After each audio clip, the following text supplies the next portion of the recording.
আর ঘণ্টাখানেক পরে হজ যাত্রার প্রথম ফ্লাইটের উদ্বোধন করবেন প্রধানমন্ত্রী তারেক রহমান। এর আগে তিনি আশকোনায় হজ ক্যাম্প ঘুরে দেখবেন। সেখানে আছেন সহকর্মী ফয়সাল মাহমুদ, যাচ্ছি তার কাছে। প্রধানমন্ত্রী ঠিক কয়টার দিকে হজ ক্যাম্প পরিদর্শনে আসবেন সেই খবর কি আপনি পেয়েছেন কিনা? আর সার্বিক প্রস্তুতি কেমন? সার্বিক প্রস্তুতি বলতে পুরোটাই ইতিমধ্যে এসএসএফ এবং পিজিআর এর নিয়ন্ত্রণে পুরোটাই তারা নিয়ন্ত্রণে নিয়েছেন এবং আর হয়তো কিছুক্ষণের মধ্যেই প্রধানমন্ত্রী তারেক রহমান আসার কথা রয়েছে, যদিও 10:30টায় বলা হয়েছে। তবে ইতিমধ্যে ঠিক 10:30 বাজতে চলেছে, আর কিছুক্ষণের মধ্যেই প্রধানমন্ত্রী হয়তো এসে পৌঁছাবেন।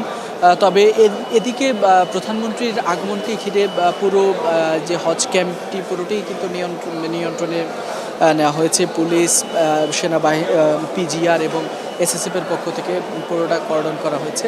এর পাশাপাশি যদি বলি, এখানে যে সকল হজযাত্রীরা রয়েছেন তারা তাদের যে নির্ধারিত যে কার্যক্রম, ইমিগ্রেশন সহ যে তাদের বোর্ডিং পাসের যে সকল কার্যক্রম রয়েছে সেগুলো তারা ইতিমধ্যে তারা সম্পন্ন করছেন। হয়তো প্রধানমন্ত্রী আসবেন এবং তাদের সাথে এই হজ ক্যাম্প ঘুরে ঘুরে তিনি পরিদর্শন করবেন এবং এখানে অবস্থান করা যে হাজিরা রয়েছেন, হজযাত্রীরা রয়েছেন তাদের সাথে কথা বলবেন এবং ইমিগ্রেশনের তিনি যাওয়ার কথা রয়েছে এবং সেখানেও তিনি যাবেন এবং পুরো পরিস্থিতি তিনি পর্যবেক্ষণ করবেন। এর পরবর্তীতেই তিনি মূলত বিমানবন্দরের যে প্রথম হজ ফ্লাইটটি উদ্বোধনের কথা রয়েছে ঠিক 11:30টায়, সেখানে যাবেন এবং সেই ফ্লাইটটি উদ্বোধন করবেন। তার আগে তিনি এই হজ ক্যাম্প পরিদর্শন করবেন এবং সেটি আর কিছুক্ষণ পরপরই হয়তো প্রধানমন্ত্রী হজ ক্যাম্পে এসে পৌঁছাবেন।